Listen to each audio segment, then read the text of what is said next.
And welcome back to Shiksha Science Academy. Today we are going to start a new topic of current electricity only. That is what? Ohm's law. But before starting that, I am having one question in my mind which I have already written over. You can see that it's written that if a current flows through a conductor, what about the Gauss's law which states that the electric field inside the conductor is zero? Electric field inside the conductor is zero, ये Gauss's law का कहता है। ठीक है, अगर यहाँ पे Gauss's law सही है तो हम लोगों ने जो ड्रिफ्ट वेलोसिटी पे पढ़ा क्या होगा, बिकॉज़ ड्रिफ्ट वेलोसिटी क्या कहता है कि अगर यहाँ पे एक कंडक्टर है जिस पे इलेक्ट्रॉन्स एक दूसरे से कोलाइड कर रहे हैं due to the thermal velocity, due to the thermal agitation, तो क्या ये वहां पे अगर वहां पे इलेक्ट्रिक फील्ड आप अप्लाई कर देते हैं इस तरीके से, like this, these are the electric field, तो ये इलेक्ट्रॉन्स ड्रिफ्ट होना शुरू हो जाते हैं टुवर्ड्स द पॉजिटिव फील्ड। सही, because these are electrons only, no electron ही, तो ये पॉजिटिव साइड में अट्रैक्ट होने की कोशिश करते हैं। और ये एक इलेक्ट्रॉन तो रहता नहीं है, it is around 10 to the power 29 atoms cubic per metre. तो अगर इतने सारे इलेक्ट्रॉन्स, कहने का मतलब सारा इलेक्ट्रॉन्स इस डायरेक्शन में खुद का इलेक्ट्रिक फील्ड बनाना शुरू करेगा। ठीक है, अगर खुद का इलेक्ट्रिक फील्ड बनाना शुरू करेगा मींस व्हाट, जितना इलेक्ट्रिक फील्ड इधर बनेगा उतना इलेक्ट्रिक फील्ड इधर बनेगा, तो भाई ये तो डाइलेक्ट्रिक वाली बात हो गई ना। तो हम लोगों ने डाइलेक्ट्रिक में पढ़ा था कि इलेक्ट्रिक और जितना electric field original net electric field के लिए electric original minus electric induce हम लोगों ने पढ़ा था। तो अगर ये ओरिजिनल 10 है और इंड्यूस भी 10 है तो टोटल इलेक्ट्रिक फील्ड कितना हो जाएगा? भाई जीरो। देख लो, यही तो हमारा गॉसेस लॉ भी कहता है। गॉसेस लॉ भी हमारा क्या बोलता है कि inside the conductor electric field कितना होता है? जीरो। तो और यहाँ पे भी तो वही केस हो रहा है, due to the drift velocity opposite direction में इलेक्ट्रिक फील्ड भी फॉर्म हो रहा है, जिसके वजह से इसके ओरिजिनल इलेक्ट्रिक फील्ड को ये क्या कर सकता है? कैंसिल आउट कर सकता है, इट बिकम्स व्हाट? जीरो। भाई देख लो, ये एक्चुअल में क्या है, ये इलेक्ट्रिक फील्ड कहाँ से मिला? It is being connected with the battery. ठीक है, बैटरी से पॉजिटिव डायरेक्शन, पॉजिटिव यहाँ से पॉजिटिव चार्जेस को मिल रहा है। ठीक है, और यहाँ पे देखिए, यहाँ पे जितना भी नेगेटिव चार्जेस है वो ड्रिफ्ट होके वो इस पॉजिटिव पे ये चला जाता है, सारा इलेक्ट्रॉन्स यहाँ चले जाएंगे। ठीक है, और फिर से ये मूव करेंगे and this cycle goes on. तो ये दोनों काम कर रहा है, ये गॉसेस लॉ को भी फॉलो कर रहा है और ड्रिफ्ट वेलोसिटी को भी फॉलो कर रहा है। अंडरस्टूड? तो ये इसका आंसर हो गया। सो neither this is wrong, neither this is wrong. Clear? चलो अब हम लोग शुरू करते हैं ओम्स।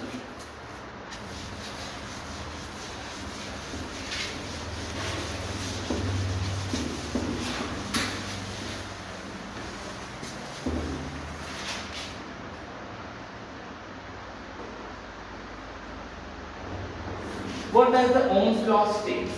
Ohm's law क्या कहता है? If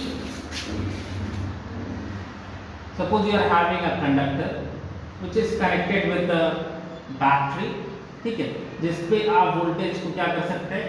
वैरी कर सकते हैं।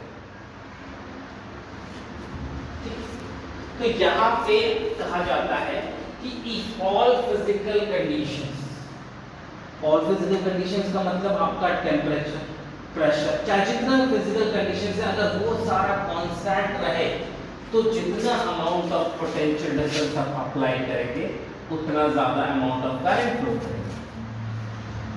ठीक है, and when you will remove this proportionality constant you will get R, where R is what? Resistance. Where R is resistance. What is resistance?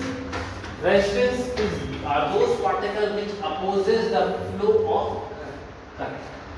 जो फ्लो ऑफ इलेक्ट्रॉन्स को अपोज करे, that is what resistance is called. ठीक है, so let's write it. If all physical conditions, if all physical conditions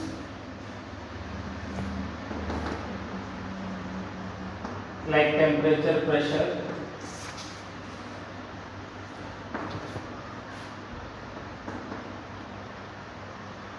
etc. are kept constant,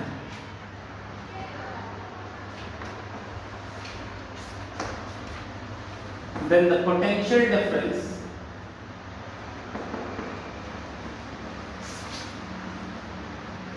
applied across the conductor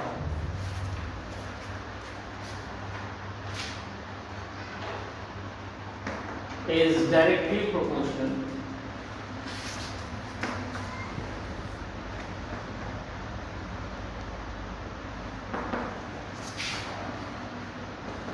to the amount of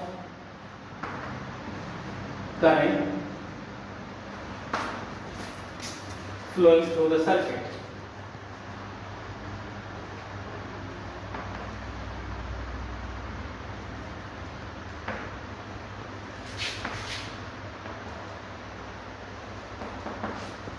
That is what Ohm's law. ठीक है.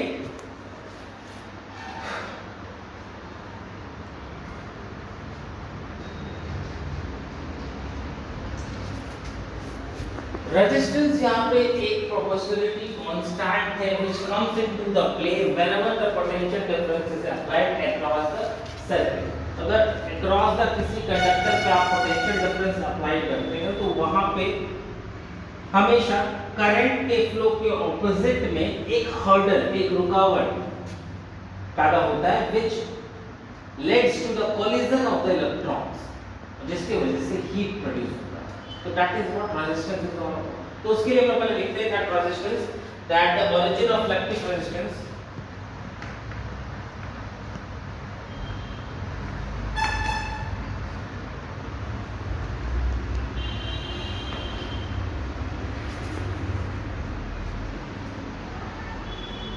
the origin of resistance is collision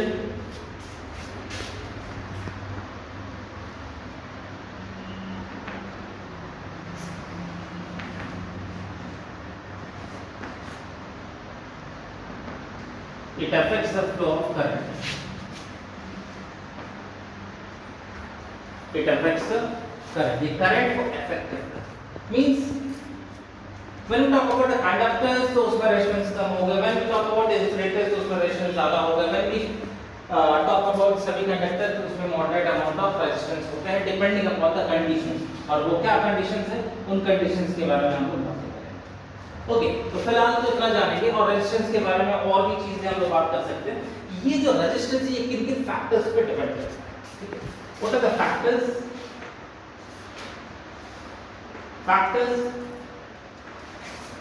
on which the resistance of a conductor depends. Resistance of a conductor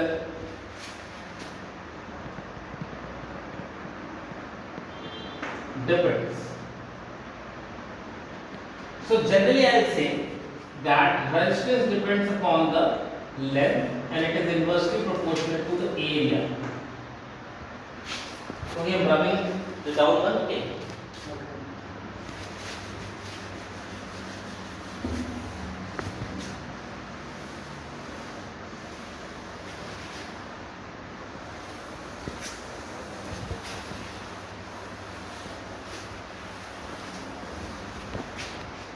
And when you will remove this proportionality constant, you will get equal to rho L upon A. Instead of this proportionality constant, you have got what? Rho. Okay, so that is R is equal to rho L by A, where rho means this is known as rho. That is what? Specific resistance. इसे क्या बोलते हैं?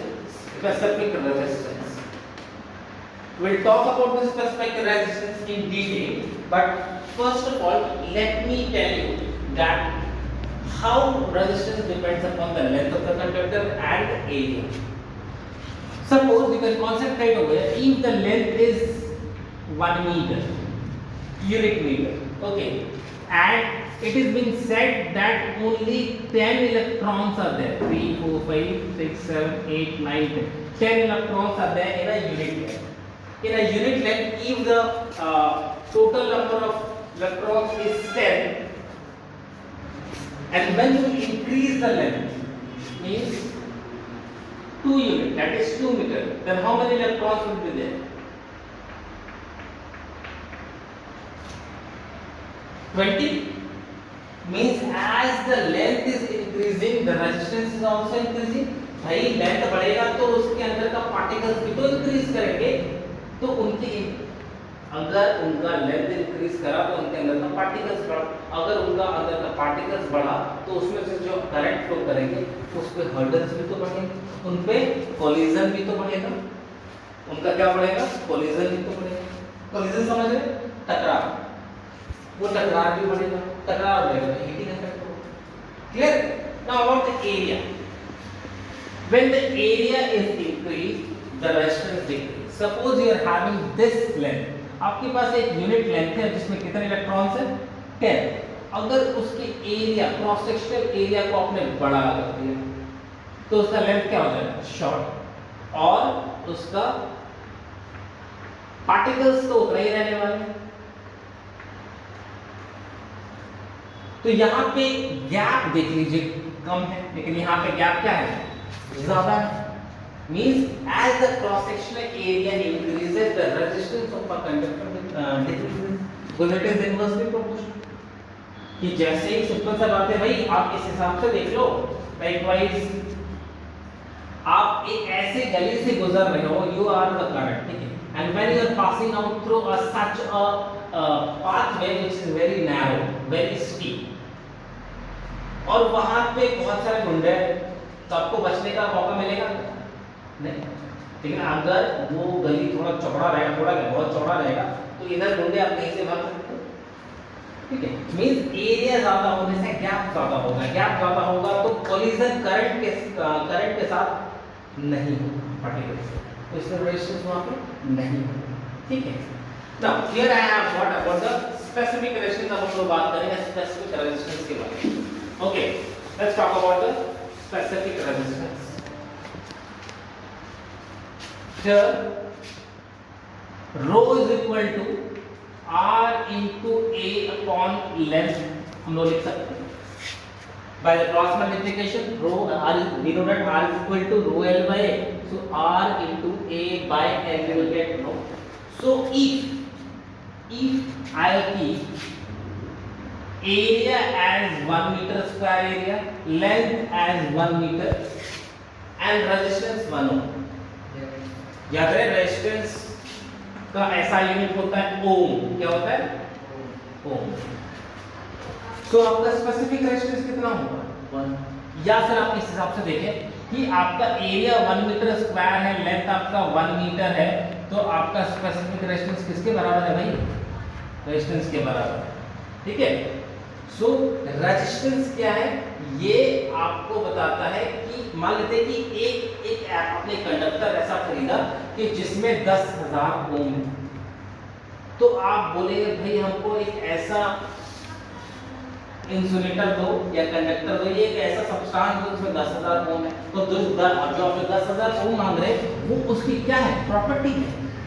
आप उसकी property पूछ रहे हो ना भाई, बढ़िया सा फोन दिखाओ, तो बढ़िया सा फोन आप क्या बता रहे हो? प्रॉपर्टी पूछ रहे हो, प्रॉपर्टी बता रहे हो, तो यहाँ पे रेजिस्टेंस का प्रॉपर्टी को हम लोग क्या बोलेंगे? स्पेसिफिक रेजिस्टेंस और रेजिस्टिविटी, ठीक है। सो हियर इसके एसआई यूनिट के बारे में बात कर लेते हैं। Ohm, that is what? Resistivity. This is what? The specific resistance और रेजिस्टिविटी। आर की जगह ओम लिखोगे, एरिया की जगह मीटर स्क्वायर लिखोगे, and instead of length meter cancel, you will get ohm meter. Clear? Moving ahead, specific resistance resistivity का definition भी लिख ही देते हैं। That what it is the property of the material, it is the resistance of the material.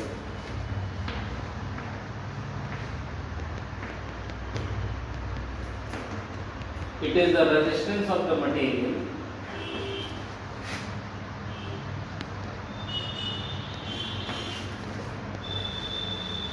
which has a unit area which has a unit area and unit length ये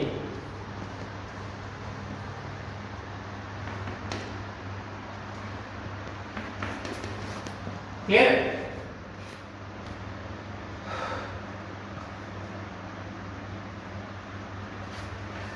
कह सकते हैं कि resistivity is the property of a material which is different from for different materials, अलग अलग materials का अलग अलग प्रॉपर्टी हो। Can we say that? Yes we can say that. So you can write it also. Resistivity is the property of a material. Is the property of a material. Is the property of a material.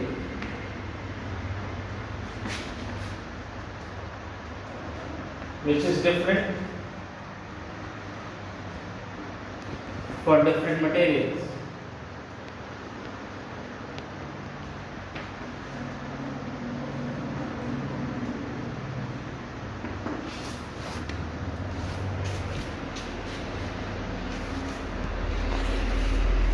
Write this down or take a screenshot.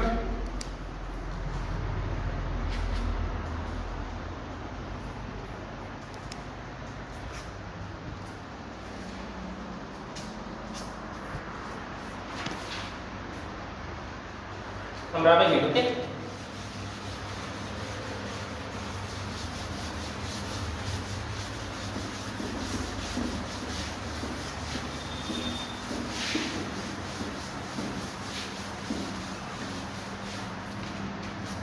Now we have to write the proof of Ohm's law in electronic form.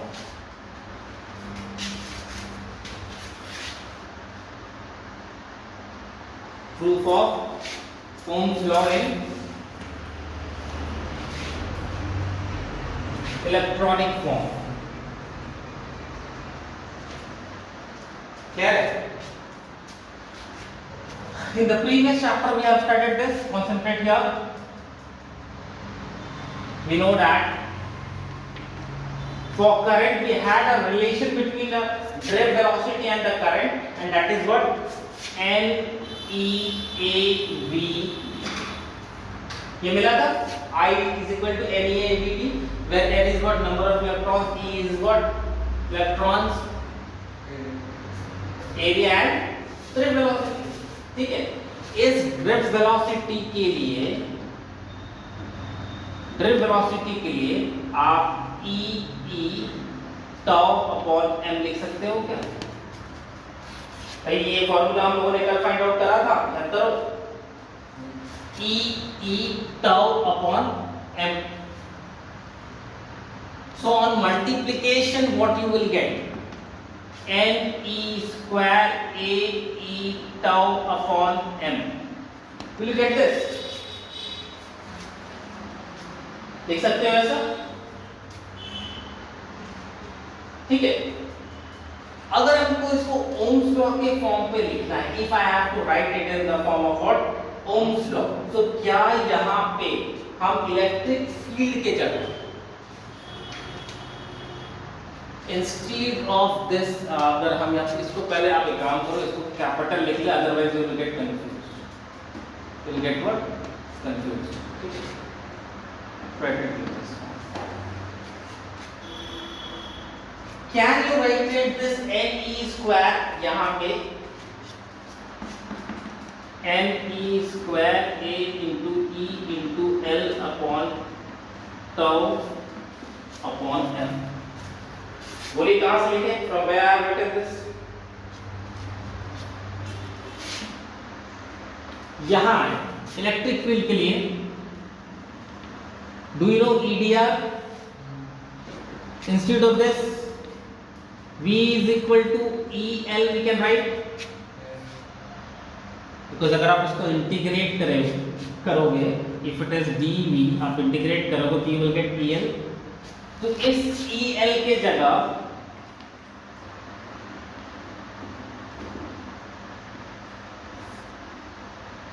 लिख सकते हो क्या? NE square A, that is what? Potential difference। लिख सकते हो? सो क्या अब इसको हम v अपॉन i के फॉर्म पे लिखना शुरू करेंगे, ठीक है। So this is what now we know that r is equal to v upon I, so अगर v upon I if I write, ठीक है, so you will get what, यहाँ पे आप इस वैल्यू को यहाँ पे as it is रखें, then bring this here, then this will go here and this will come here, so you get ml square ne square a tau, and instead of v upon I you will write what r, so you are getting ml ne square a tau। देख लो,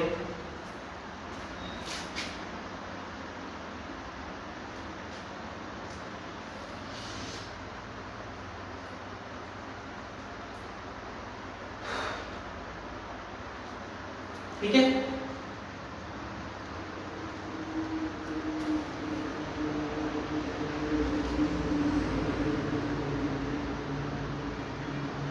Write fast. Done. इन चीजों में देखिए कि क्या क्या चीजें constant हैं।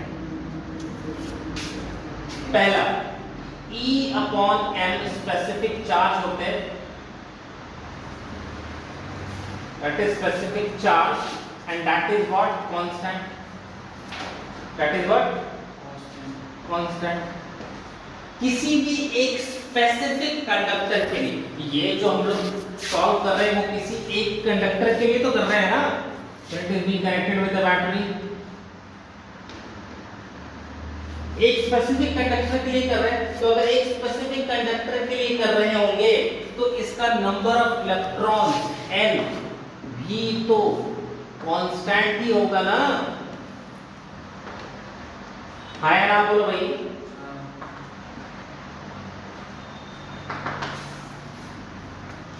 ये सिंपल सा आपके पास एक जेम्स का चॉकलेट का पैकेट मिला तो उसमें कितने गोटियां होंगी उस चॉकलेट का, 10, जितना भी है 10 है, मान लो 10 ही, तो अगर 2 कर दोगे उसमें कितना होगा, 20। तो मतलब वो जो नंबर ऑफ 10 है चॉकलेट्स वो तो उसमें वही नहीं। तो अगर एक कंडक्टर है तो उसमें नंबर ऑफ इलेक्ट्रॉन्स क्या होने वाले हैं, सेम। किसी भी एक कंडक्टर के लिए जो उस टेम्परेचर पे, बिकॉज़ ये कंडीशन कहां के लिए, ओम्स लॉ का वेरीफाई होता है जब टेम्परेचर क्या होता है, कांस्टेंट होता है। तो अगर टेम्परेचर कांस्टेंट है तो उसका टाउ रिलैक्सेशन टाइम जो होता है वो भी तो कांस्टेंट रहेगा भाई, आया ना, बोलो। हां, रिलैक्सेशन टाइम याद आया, रिलैक्सेशन टाइम टाउ क्या होगा हमारा, सेम रहने वाला, ठीक है। क्या उस कंडक्टर का पे अगर हम बैटरी लगा देंगे तो उसका लेंथ बढ़ जाएगा, घट जाएगा, नहीं। क्या उसका एरिया डिक्रीज कर जाएगा, इंक्रीज कर जाएगा, नहीं। तो क्या हम बोल सकते हैं कि L upon A for a given conductor is constant, length upon area for a given constant, for a given constant for a given conductor, for a given conductor. एक गिवन कंडक्टर के लिए हमारा हर चीज कांस्टेंट हो रहा है, देख लो कोई चीज बचा तो नहीं यहाँ पे, ml ne square a upon tau, that is clear।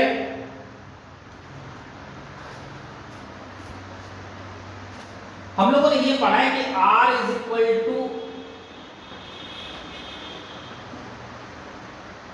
A upon L, यही था, R is equal to rho L by R into A by L। यहाँ पे देख लो जरा भाई, फॉर दिस और R की जगह चाहिए आप लिख सकते हो इंस्टेड ऑफ दिस R, तो ये तो कांस्टेंट, तो प्रूव हो गया।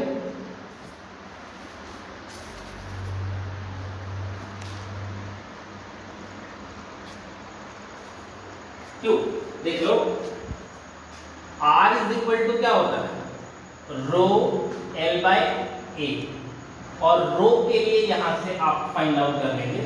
यहां पे देखिए लेंथ को और एरिया को हटा दें तो ये 1 2 3 4 टर्म, ये क्या हो गया, रो ही ना हो गया। वन सेकंड देखो, ध्यान से देखेंगे। आई हैव रिटन आर, इस ए को इधर लिखिए, इस ए को इधर लिखिए, बचा क्या, m n e square tau, e upon m constant रखा, n हमारा कांस्टेंट है, टाउ हमारा कांस्टेंट है, तो यही तो हमारा रेजिस्टिविटी बन गया भाई,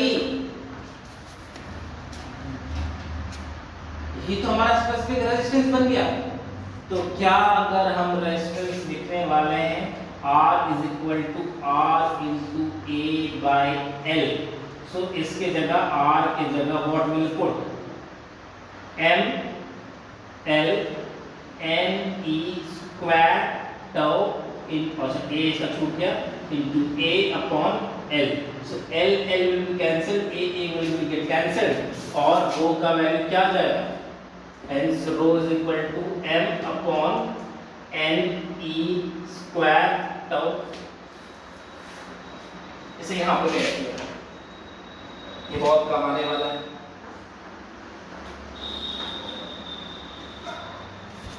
क्लियर है, समझ में आया from where I have got this? तो ये था हमारा Ohm's law that I have proved, ठीक है। All right, according to this relation, right, according to this relation, rho depends upon, according to this relation, rho depends upon electron density, which is the property of the material, which is the property of the material,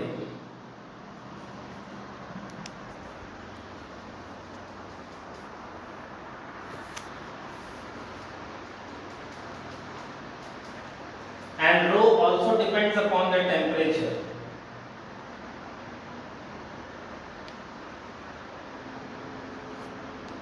rho also depends upon temperature, which will change tau, that is relaxation time, upon temperature, which will change tau,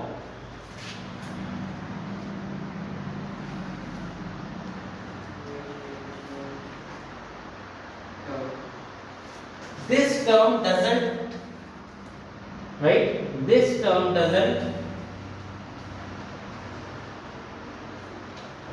include length and area, this term doesn't include length and area, therefore resistivity is not affected, are you writing, is not affected by length and area of the given sample, and area of the given sample। भाई यहाँ पे देख लो, यहाँ पे कहीं पे भी area और लेंथ है क्या, नहीं, तो मतलब ये लेंथ और एरिया पे आपका रेजिस्टिविटी रो डिपेंड नहीं करेगा। क्लियर, समझ में आ गया? Shall I move ahead?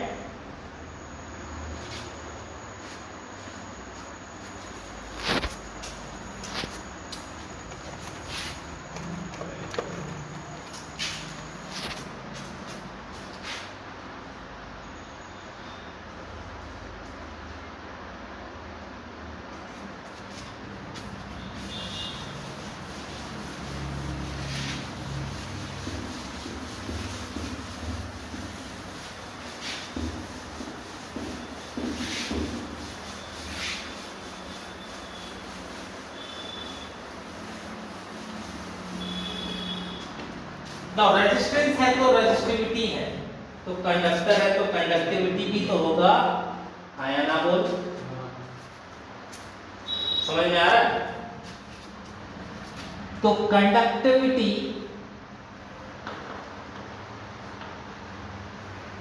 that is G is inversely proportional to R। भाई जहां पे रेजिस्टेंस होगा वहां पे कंडक्टिविटी कम होगा, रेजिस्टेंस ज्यादा कंडक्टिविटी कम, रेजिस्टेंस कम, कंडक्टिविटी ज्यादा. So whatever the value of resistance you will write over here will be just the reverse of the conductivity. ठीक है. तो अगर रेजिस्टेंस का आपका जो वैल्यू है, रेजिस्टेंस का आपका वैल्यू क्या था? ml upon ne square tau है. R का वैल्यू क्या था बताइएगा?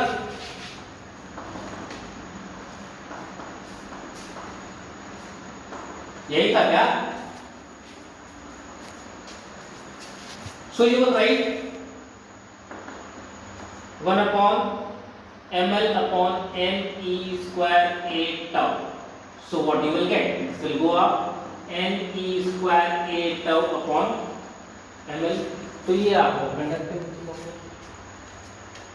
ठीक है. अब एक और मजेदार चीज देखिए. रेजिस्टेंस के लिए आपका यूनिट क्या था? ओम. ठीक है. और कंडक्टिविटी रेजिस्टेंस का इनवर्स होता है, उल्टा होता है. तो इसका ऐसा यूनिट भी क्या होगा? उल्टा. क्या होगा? मो. देखो, ओम का उल्टा, या फिर आप इसे साइमन बोल सकते हैं. What you will say? Simon. Clear? समझ में आ रहा है?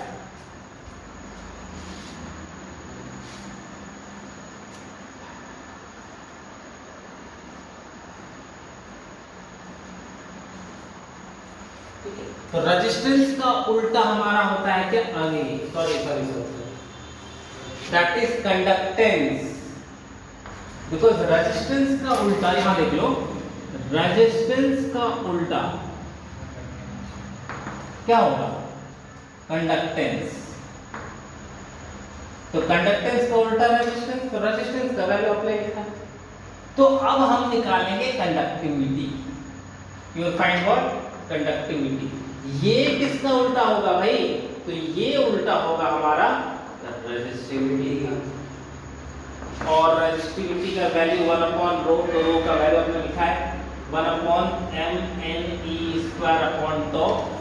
सो n e square tau upon m. ये किसका हो गया? कंडक्टिविटी का. इसको डिनोट करते हैं, डिनोटेड बाय सिग्मा. सिग्मा से डिनोट करेंगे. क्लियर? क्लियर? रेजिस्टिविटी का ऐसा यूनिट क्या था? ऐसा यूनिट ऑफ रेजिस्टिविटी हमारा था ओम मीटर. तो सिग्मा का क्या हो जाएगा? मो मीटर. ठीक है. It's a SI unit. It's a SI unit is mho meter. Clear है? Are you getting the things? Confusion तो नहीं हो रही है?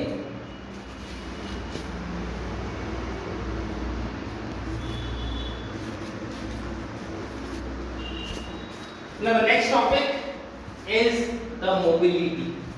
Okay, let's talk about mobility. आपने लिख लिया? स्क्रीनशॉट ले लें. आगे बढ़ेंगे.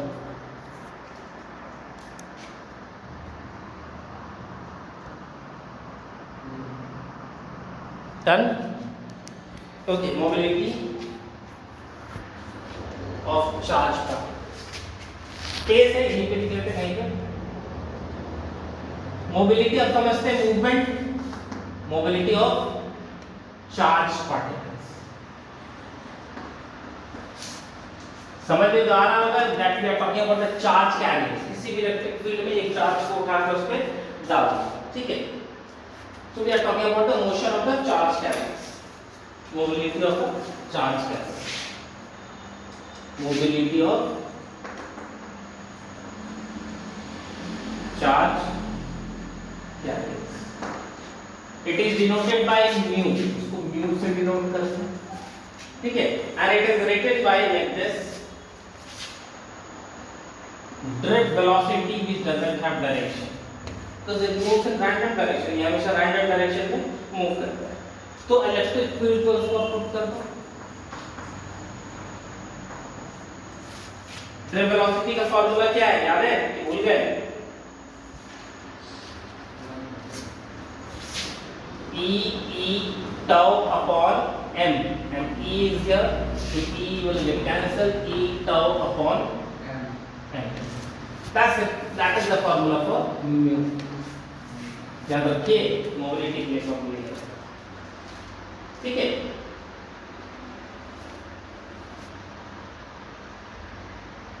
तो यहाँ पे एक और बात आप यहाँ पे लिख सकते हो कि आपका जो मोबिलिटी है किन दो चीजों पे डिपेंड कर रहा है। पहला तो E अपॉन m, मतलब मोबिलिटी लिख लो ऐसे, mobility depends upon specific charge, ये स्पेसिफिक चार्ज पर डिपेंड करेगा। दूसरा ये टाउ पे डिपेंड करेगा, मतलब रिलैक्सेशन टाइम पे डिपेंड करेगा। It depends upon relaxation time. Clear? I am running the board.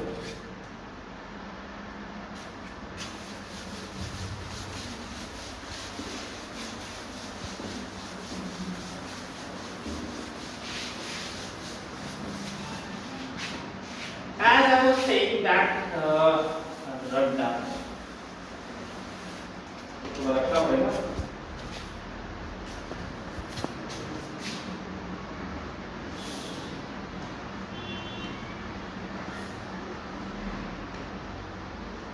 कि स्पेसिफिक रेजिस्टेंस को हमको थोड़ा सा और बेहतर तरीके से पढ़ना है। We have to talk about the specific resistance को थोड़ा पढ़ना होगा।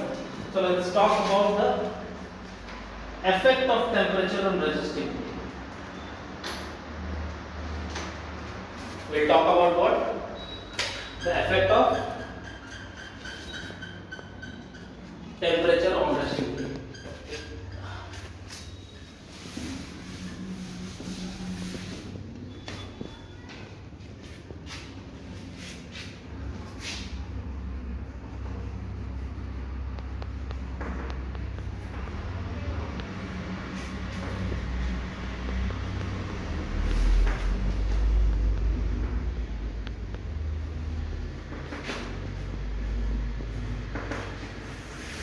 We know that resistivity is the property of a particle. किसी भी मटेरियल का जो प्रॉपर्टी होता है कि कितना हर्डल, कितना रुकावट, कितना ऑब्स्टैकल वो प्रोवाइड कर सके किसी भी कंडक्टर पे इलेक्ट्रॉन्स को, इलेक्ट्रिक करंट को कितना हर्डल्स को प्रोवाइड कर सके to get the heating effect. That is what resistivity is. ठीक है, स्पेसिफिक रेजिस्टेंस को हम लोगों ने ये भी पढ़ा उन दिनों में कि all the physical conditions like temperature, pressure are kept constant, then potential difference is directly proportional to the I। तो मेरा क्वेश्चन यहाँ है कि अगर इनको कांस्टेंट नहीं रखा जाए, अगर फिजिकल कंडीशन में से टेम्परेचर को कांस्टेंट नहीं रखा जाए, अगर हमारा टेम्परेचर इंक्रीज करेगा तो क्या होगा? तो बहुत बेसिक सा क्वेश्चन है भाई, हमको पता है, हम लोगों ने वेलोसिटी से अगर इसको रिलेट करेंगे तो वी कैन गेट इट कि अगर किसी भी ऑब्जेक्ट को, स्पेशली अगर we talk about the metals, कि अगर उसके टेम्परेचर को इंक्रीज करेंगे तो उसके इलेक्ट्रॉन्स वाइब्रेट करना शुरू कर देंगे, थर्मल वेलोसिटी आ जाएगा। ठीक है, तो जैसे वो वाइब्रेट करना शुरू करेंगे तो उनके बीच का हर्डल भी बढ़ जाएगा। ठीक है, हम आपको एक एग्जांपल देते हैं कॉमन सा, बहुत मजेदार सा क्वेश्चन है। एक वाइज आपने कभी सोचा कि why it is being said in standard 4, जब हम लोग सेफ्टी डिवाइसेस के बारे में पढ़ रहे थे कि when your hands are wet you are not supposed to touch the switches, पढ़ा था? लेकिन उसमें दिमाग में नहीं था कैसे लिखा। तो उस चीज को अब हम आपको एक मजाकिया तौर पे, एक जोक के हिसाब से समझाते हैं। ठीक है, You are a lethargic person. Don't take it personally. You are a lethargic person. मतलब हम एक lethargic person है, ठीक है, एक कोरिया इंसान है, और यहाँ से एक मच्छर यहाँ से गाना गाते हैं वन पार, and feeling irritated feel कर रहे हैं। ठीक है, लेकिन हम बहुत lethargic हैं, आ रहे हैं और उस मच्छर को हम ऐसे मार रहे हैं, ऐसे जैसे पुराने जमाने में पंखा नहीं होगा जाता था राजा को, वैसे हम हाथ चला रहे हैं, तो मच्छर का मरने का प्रोबेबिलिटी कितना रहेगा? बहुत कम। मच्छर मरेगा भाई? नहीं मरेगा। मच्छर थोड़ा ठोस, बार बार आ रहा है, बिन बिन, कभी करोना प्यार है, कभी डैश है प्यार है, क्या क्या गा रहा है पूरा। अंडरस्टूड? हम 1 घंटा से जागे हुए हैं and I am saying I kill you all, but कैसे? ऐसे मरेगा। नेक्स्ट टाइम जब मेरा नींद बहुत ज्यादा खराब हुआ तो मैंने क्या करा, आओ आओ आओ, अब मच्छर इसका बिन, अब मैंने अपने हाथ को ऐसा घुमाना शुरू कर दिया, तो क्या मच्छर का मरने का प्रोबेबिलिटी बढ़ा? बढ़ गई? समझ में आया? अब इसको हम लोग फिजिक्स में रिलेट करते हैं, ठीक है? जैसे ये हाथ ऐसे कब घूमेगा? जब बॉडी का टेम्परेचर लेथार्जिक रहेगा, कम रहेगा, तो हमारा जो पार्टिकल्स रहेगा वो धीरे धीरे वाइब्रेट करेगा, उसमें काइनेटिक मोशन बहुत कम रहेगा, ठीक है? तो मच्छर मतलब करंट आ रहा है और उसको रोकने का प्रोबेबिलिटी कम होगा। लेकिन जैसे ही टेम्परेचर इंक्रीज कर जाएगा, पसीना बहना शुरू हो जाएगा, तो हमारा हाथ ऐसे, मतलब वो एक हर्डल की तरह, रुकावट की तरह काम करना शुरू हुआ। कितना भी करंट आएगा उसको क्या करेंगे? रोक लेंगे। अंडरस्टूड? तो यही इफेक्ट को हम लोग मेटल्स पे, नॉन मेटल्स पे, सेमीकंडक्टर पे, सुपर कंडक्टर पे, इलेक्ट्रोलाइट्स पे, लिक्विड्स पे बात करने वाले हैं। चलिए बात करते हैं। First about the metals.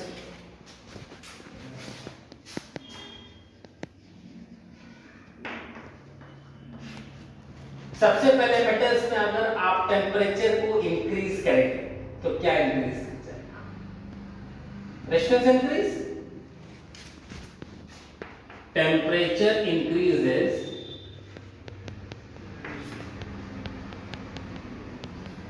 then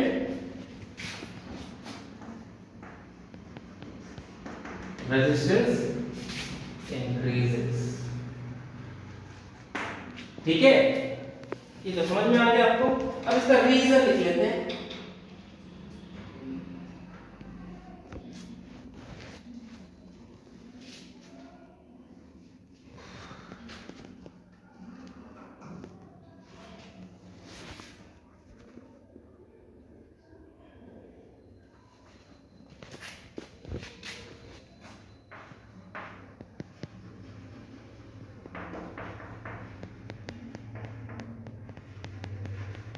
Temperature increases,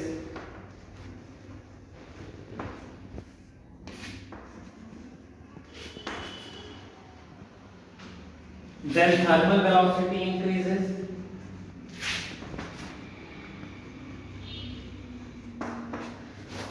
when the thermal velocity increases, relaxation period decreases,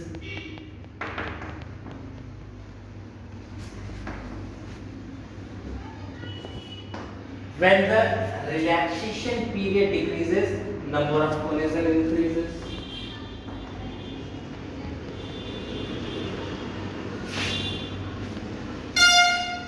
number of collisions increases.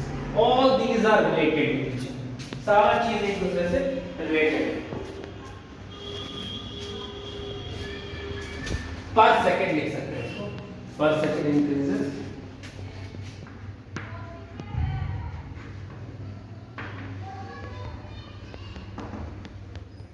hence what increases?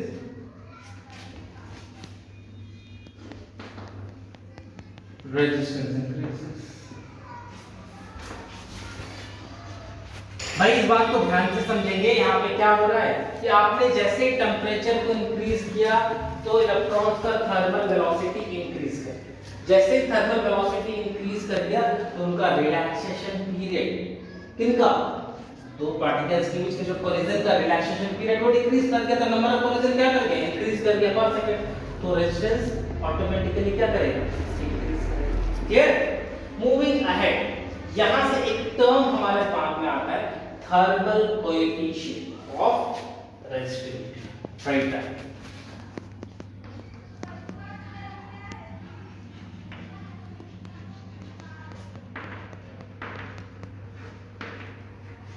thermal coefficient of resistivity।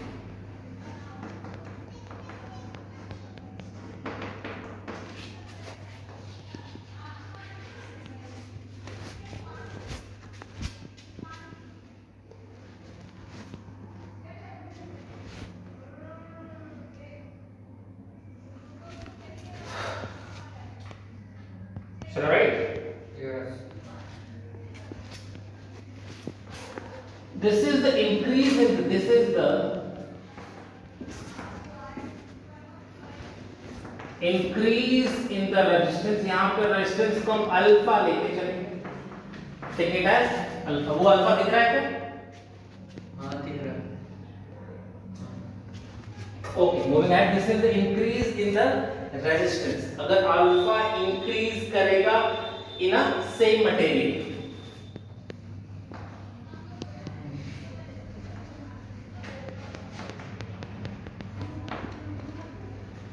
In a unit second,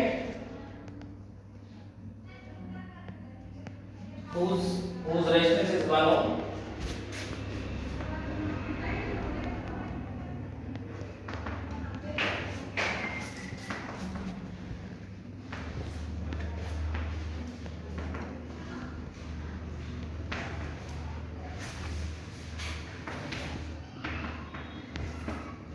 And its temperature is 1 degree Celsius.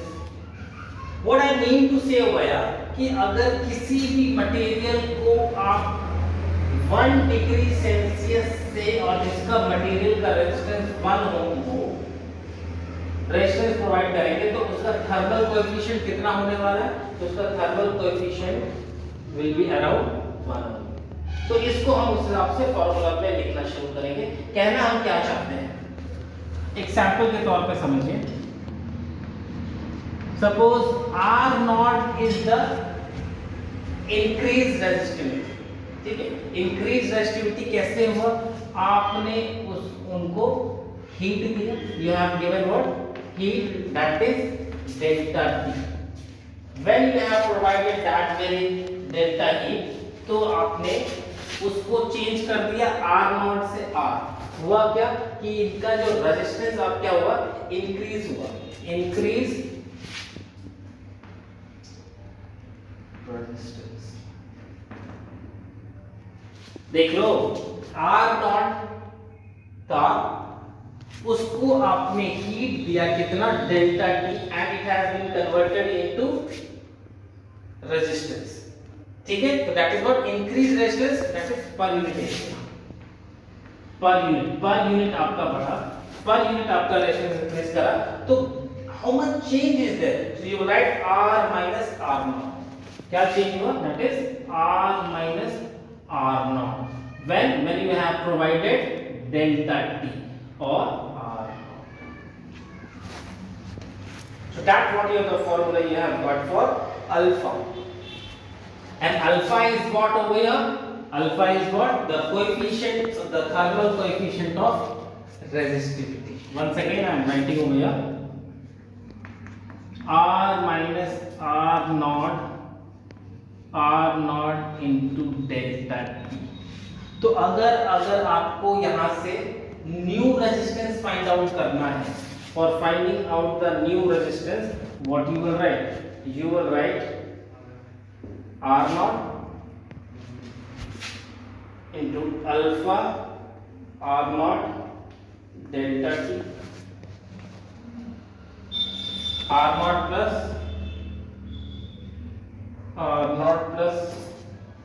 Alpha R naught. ठीक है, इसको into करने का bracket में क्यों रखा है? दोनों में से कुछ कॉमन आएगा. यस, R naught बाहर आएगा. ठीक है, R naught will come out 1 plus alpha delta T. R is equal to R naught 1 plus alpha delta T. Clear है? इसके असाइनमेंट की बात करते हैं.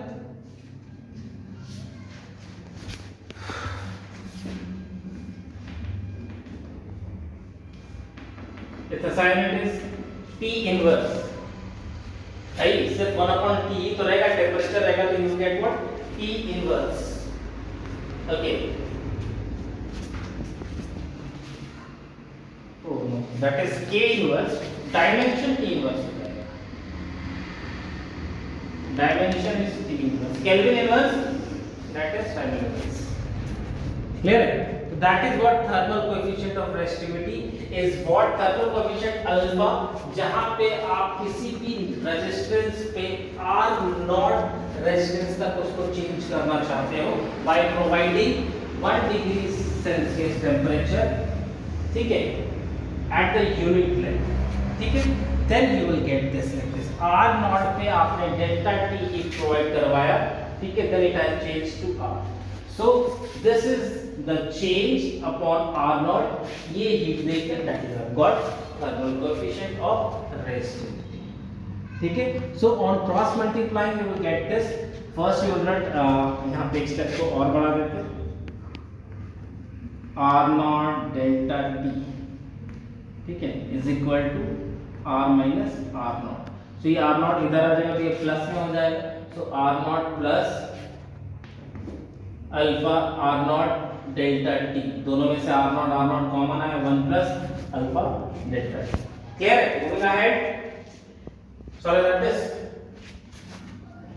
Right first. Okay.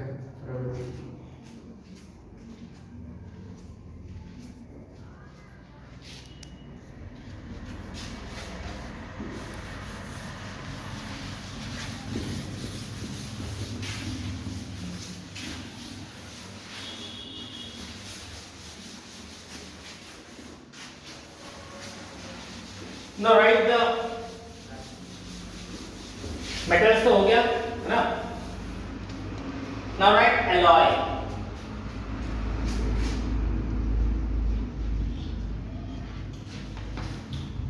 Then alloy में क्या कहानी होने वाला है, that it shows very less of resistance, मतलब negligible. मतलब अगर आपने टेम्परेचर को इंक्रीज करा तो उनका जो अमाउंट ऑफ रेजिस्टेंस है वो जो इंक्रीज करने वाला है वो बहुत बहुत बहुत कम होगा, मतलब इट विल बी नेग्लिजिबल. अगर वो नेग्लिजिबल होगा तो आप कह सकते हैं कि resistance do not change with increase in the temperature. So right that, show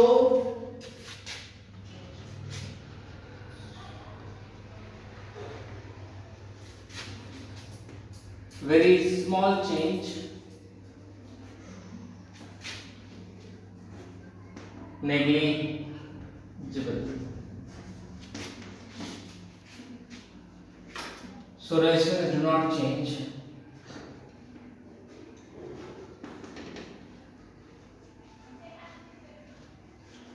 Do not change.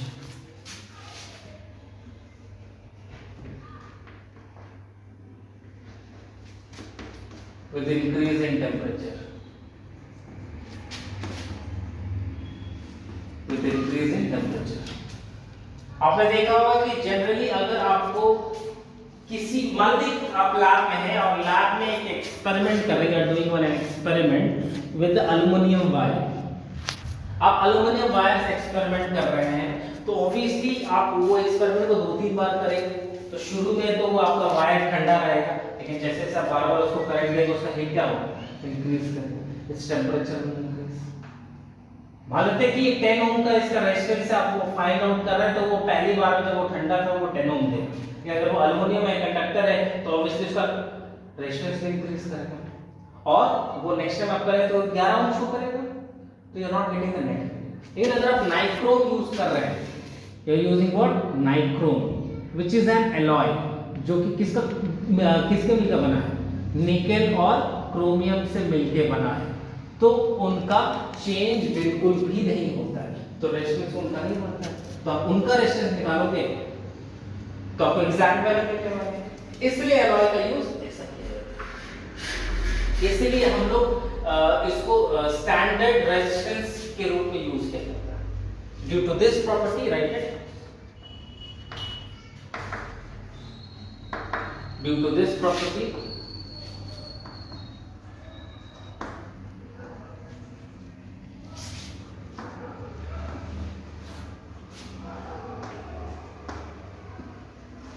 standard resistance unit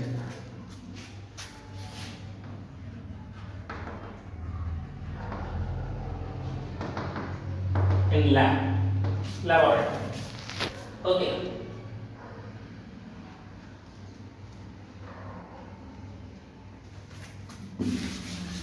Now the next is the electrolytes. Next is the electrolytes. Generally liquids. इनमें क्या होगा कि जैसे आप temperature को increase करेंगे, as the temperature increases then its resistance decreases. Resistance decreases. ऐसा क्यों होता है? लिक्विड्स में अगर आप टेम्परेचर को बढ़ा देंगे तो उसका रेजिस्टेंस डिक्रीज कर जाएगा. ऐसा क्योंकि आप किसी भी लिक्विड को जैसे ही आप उसको हीट करना शुरू करते हैं तो वो धीरे धीरे उनका जो ग्रेविटी है, उनका जो डेंसिटी है वो घटना शुरू होता है, वो थिन हो जाते हैं, पतला हो जाएगा. ठीक है, तो उनमें से जो करंट फ्लो करेगा वो ज्यादा हो जाएगा. अरे कहने का मतलब है भाई यहाँ पे गंदा पानी रखा हुआ, उसमें बहुत सारे चीजें रखी हुई है जो फ्लोट कर रही है, आप उसको हाथ से हटा दोगे, नेक्स्ट टाइम आप उस पे हाथ चलाओगे तो आपको इजीली हाथ चल जाएगा उसमें. कहने का मतलब उसका डेंसिटी क्या होगा? कम होगा. समझ में आ गया? So let's write that due to temperature increases,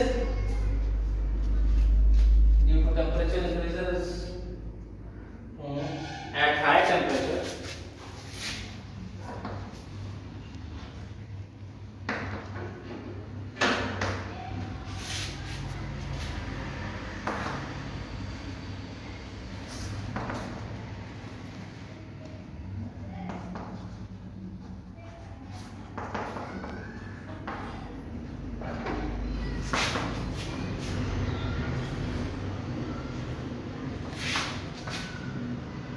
it becomes thin. It becomes what? Thin. So for ions it is easier to move. At high temperature the gravity.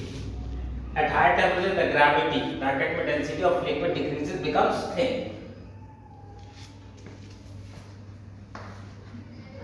So for ions it is easier to move, hence resistance decreases.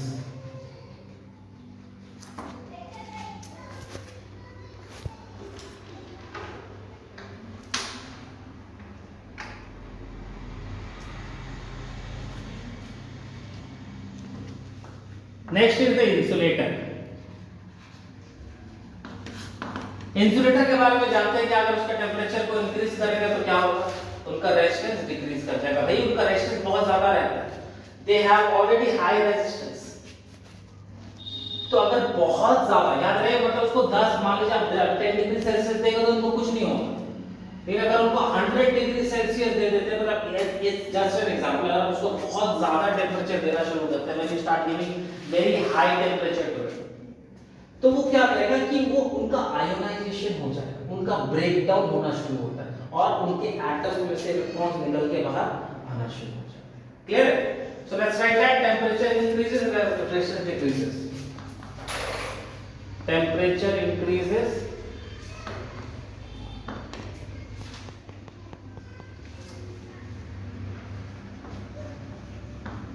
Resistance.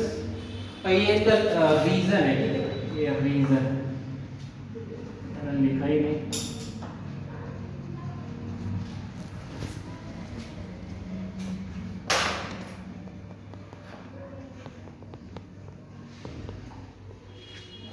Temperature increases, resistance decreases.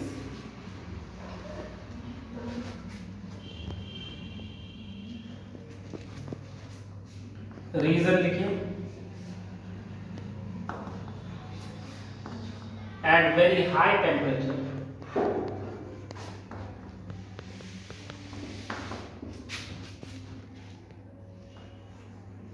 electrons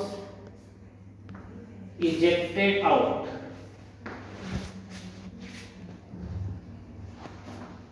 of the atoms, Ejected out of the atoms and becomes free electron.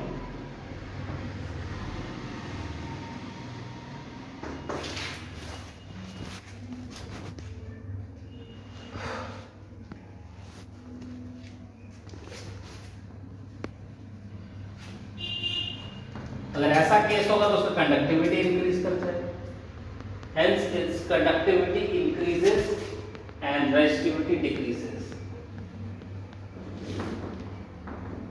And resistivity decreases. इसी point को हम लोग break down बोलते हैं, ठीक है।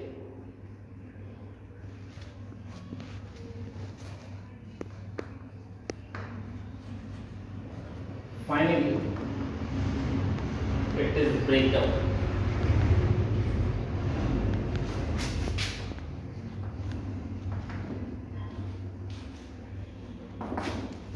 Of insulators.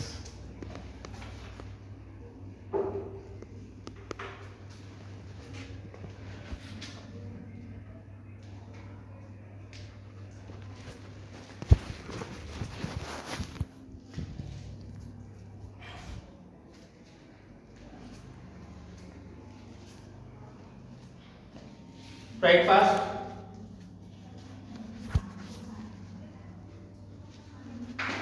Done.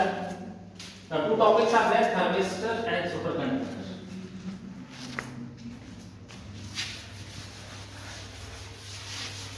छोटा सा टॉपिक आराम से जल्दी हो जाए।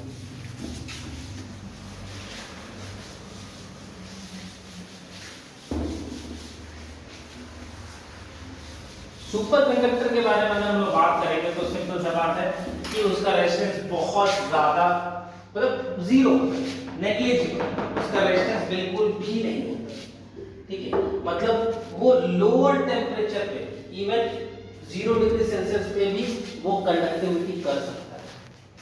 इट हैज दैट प्रॉपर्टी, ठीक है। तो सुपर कंडक्टर को आप कह सकते हैं कि these are those material which resistance is zero, ठीक है, and it are made at very low temperature. इनका यूज बहुत जगह होता है, इसलिए सुपर कंडक्टर एक समय प्लेस लेने वाला है आपका जितना कंप्यूटर से, क्योंकि अभी नॉर्मली आप जितने भी सेमीकंडक्टर्स यूज करते हो, क्या मैंने सेमीकंडक्टर के बारे में बताया था? I guess no. Check out your copy. Semiconductor मैंने बताया था, उधर कहां देख रहे हो? अभी जो मैंने लिखवाया सेमीकंडक्टर लिखवाया कहीं नहीं? वाह, right, semiconductor.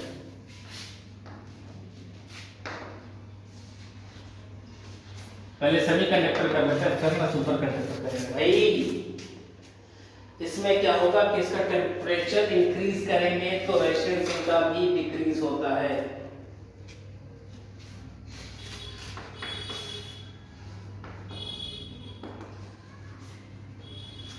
Temperature increases, resistance decreases. इनकी प्रॉपर्टी के बारे में जरा समझेंगे अच्छी तरीके से कि ये क्या करते हैं।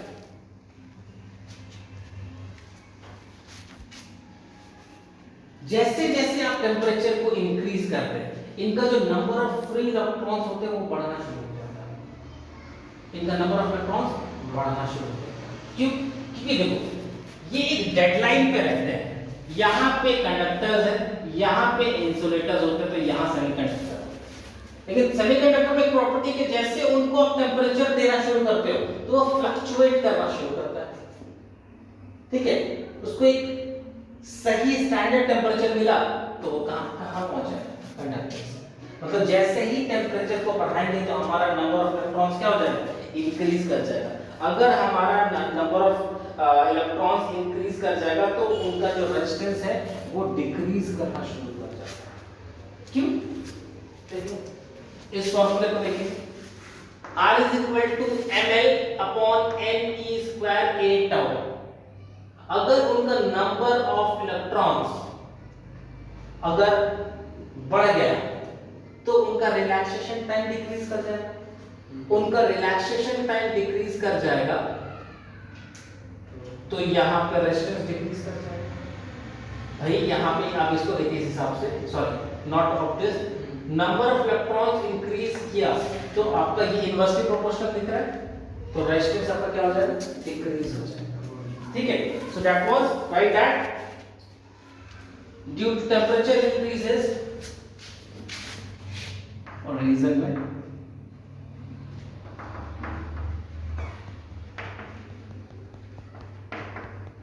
temperature increase,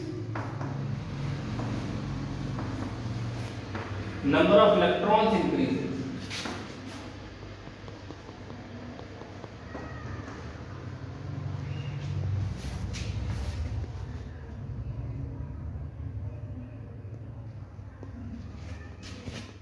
Resistance decreases.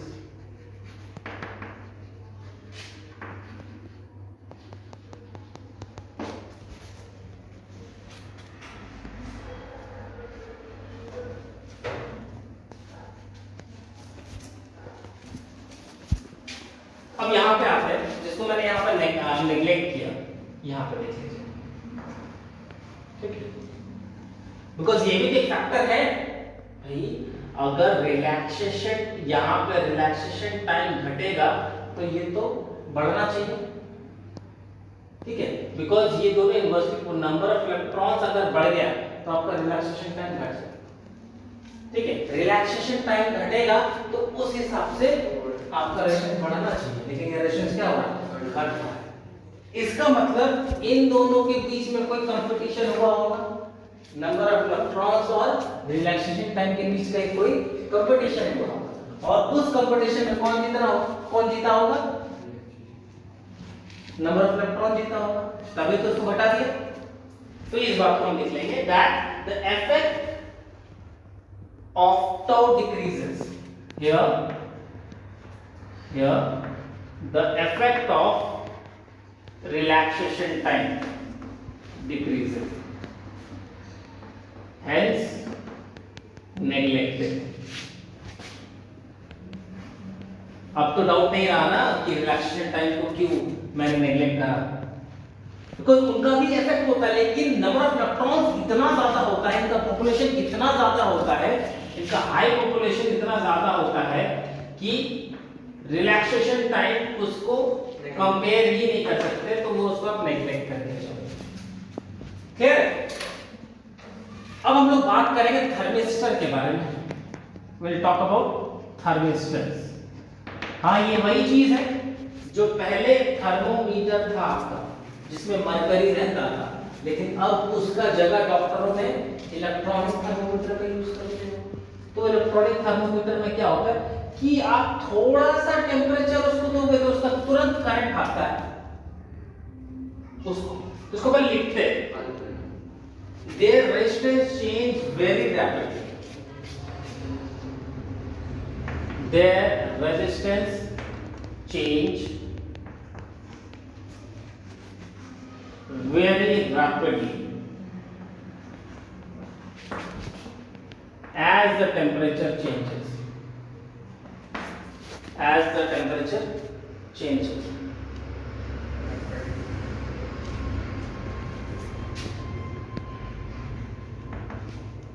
Due to this property,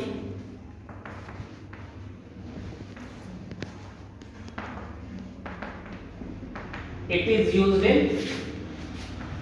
thermometer. देखते हैं कैसा काम करता है। मान लेते हैं कि ये इसका एक सेंसर है, ठीक है, दिस इज इट्स सेंसर। इसको आपने बैटरी से कनेक्ट करके रखा है और यहाँ पे इसके करंट को मेजर करने के लिए इंडिकेटर लगा के रखा है। देख लेंगे, यहाँ पे सेंसर है, यहाँ पे बैटरी है, यहाँ पे इंडिकेटर है। क्लियर है? नाउ अगर जैसे ही थोड़ा सा इसको करंट मिलेगा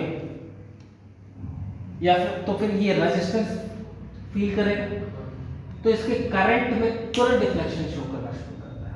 लेकिन देखिए कि ये करंट का डायरेक्शन रेजिस्टेंस के डायरेक्शन में शो कर रहा है। मतलब क्या किया गया, यहाँ पे अमीटर को उल्टा करके फिट करके, ये कैलिब्रेशन तो हमारे हाथों में होता है ना, क्योंकि हमको पता है कि रेजिस्टेंस घटेगा, वही देख लो R is equal to V by I होता है ना, तो करंट बढ़ेगा तो रेजिस्टेंस बढ़ेगा। लेकिन अगर इसके कैलिब्रेशन को हम उल्टा कर देंगे, मतलब कैसे, हम एक तरह को उल्टा कर देंगे, तो इनका डिफ्लेक्शन इसी के डायरेक्शन, तो रेजिस्टेंस ज्यादा रहेगा तो करंट ज्यादा रहेगा। मतलब जब तक बैटरी से करंट मिलेगा वो रेजिस्टेंस शो करते रहेगा। तो आजकल वही होता है, और रेजिस्टेंस मतलब गर्मी, हीट, है ना, तो वो बॉडी का हीट बता देता है। ठीक है, सुपर कंडक्टर्स के बारे में बात करते हैं। Talking about super conductor. Super conductors क्या करता है कि वो बहुत लो टेम्परेचर पे भी उसका रेजिस्टेंस जीरो होगा, हाई टेम्परेचर पे भी उसका रेजिस्टेंस जीरो होगा, इसीलिए इसका यूज बहुत जगह किया जाता है। आपने अपने कंप्यूटर में देखा होगा ना कि उसमें फैन लगाया जाता है उसके कूलिंग के लिए। उसके मदरबोर्ड को आपको ठंडा रखने के लिए आप क्या करते हैं, पंखा लगा देते हैं, कोशिश करते हैं एसी लगा दें अंदर में ताकि वो ठंडा रहे। तो लेकिन अगर आपके पास सुपर कंडक्टर्स रहेंगे तो उनका रेजिस्टेंस पहले से क्या है, zero. At high current also, ज्यादा करंट में भी उनका रेजिस्टेंस, बिकॉज़ रेजिस्टेंस होने से क्या हो जाएगा कि आपका हीटिंग इफेक्ट इंक्रीज कर जाएगा, ज्यादा गर्म हो जाएगा तो वर्क नहीं करेगा। इसीलिए सुपर कंडक्टर्स का यूज आजकल हर जगह, इवन बुलेट ट्रेन में यूज किया जाता है, बड़े बड़े इलेक्ट्रोमैग्नेट्स में इसका यूज किया जाता है, बड़ा बड़ा डाटा ट्रांसमिशन में। आपने देखा होगा कि जब डाटा ट्रांसफर होता है तो देखा ना कि आप जब वाईफाई हॉटस्पॉट ऑन करते हैं तो आपका फोन बहुत जल्दी गर्म होता है, बैटरी बहुत जल्दी खाता है। द रीजन इज व्हाट, कि यहाँ पे आपका डाटा ट्रांसफर बहुत ज्यादा होता है तो हीटिंग इफेक्ट होता है, रेजिस्टेंस बहुत ज्यादा होता है। तो सुपर कंडक्टर यूज करेंगे तो रेजिस्टेंस बिल्कुल भी जीरो हो जाएगा। कितना भी आप टेराबाइट्स में आप इंफॉर्मेशन को ट्रांसफर करेंगे तो वो गर्म होने वाला नहीं। ये सुपर कंडक्टर्स था। ठीक है,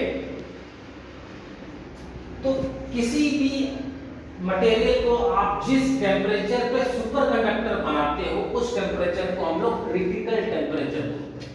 याद रहे, the temperature, these are those material which rest the low temperature at which material becomes super conductor. चलो आज के इतना काफी है। In the next class we will study about the carbon resistors and the combination of resistors. So that's it for today. Thank you students.